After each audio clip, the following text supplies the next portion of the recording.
ગુજરાતમાં શિયાળાનું આગમન થઈ ગયું છે ત્યારે અંબાલાલ પટેલે હાડ થીજવતી ઠંડીની આગાહી કરી છે।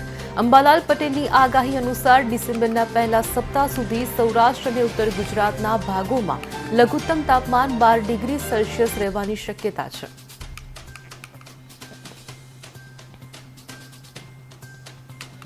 ડિસેમ્બરના પહેલા સપ્તાહ સુધીમાં ગુજરાતમાં કોઈ શીત લહેરની સંભાવના નથી। આમ છતાં સવારના ભાગોમાં ઉત્તર ગુજરાતના ભાગો, મહેસાણા બનાસકાંઠાના ભાગો, સાબરકાંઠાના ભાગોમાં ન્યૂનતમ તાપમાન લગભગ 12 ડિગ્રી સેલ્સિયસ જેવું રહેવાની શક્યતા રહે છે।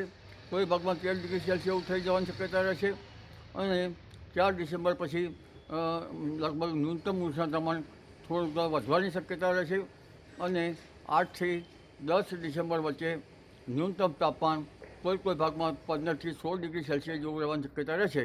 પંચમહાલના ભાગોમાં પણ સવારના ભાગમાં ન્યૂનતમ તાપમાન 12-13 ડિગ્રી સેલ્સિયસ જેવું રહેવાની શક્યતા રહે છે।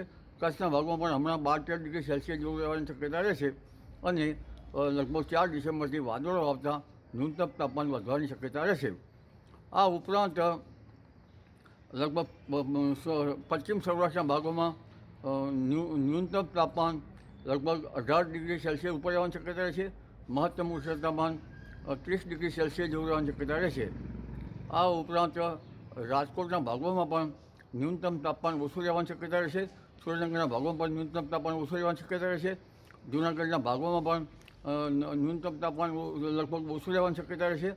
દરિયા કિનારાના કેટલાક ભાગોમાં ન્યૂનતમ તાપમાન વધવાની શક્યતા રહેશે।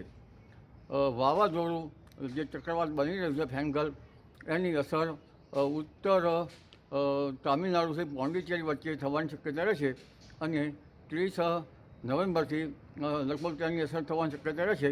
2 ડિસેમ્બર સુધી કચ્છ ભાગોમાં ભારે વરસાદ થવાની શક્યતા રહેશે। આ ઉપરાંત લગભગ આ દશામાં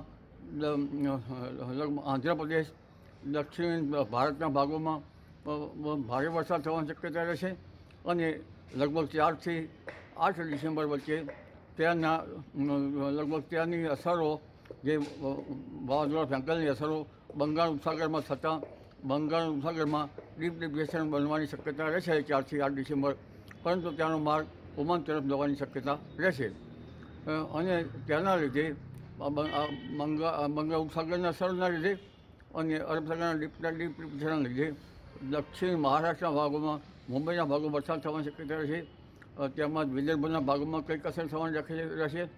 સુરત, વલસાડના ભાગોમાં પણ હવામાનમાં પલટો આવશે અને ક્યાંક વરસાદ કે છાંટા થવાની શક્યતા રહેશે અને લગભગ ગુજરાતના ઘણા ભાગોમાં, લગભગ રાજસ્થાનના ભાગોમાં પણ હવામાનમાં પલટો આવશે અને અન્ય ભાગોમાં પણ હવામાનમાં પલટો આવવાની શક્યતા રહેશે। પરંતુ લગભગ મહત્તમ તાપમાન હજુ લગભગ 30 ડિગ્રી સેલ્સિયસ કે 31 ડિગ્રી સેલ્સિયસ રહેવાની શક્યતા રહેશે।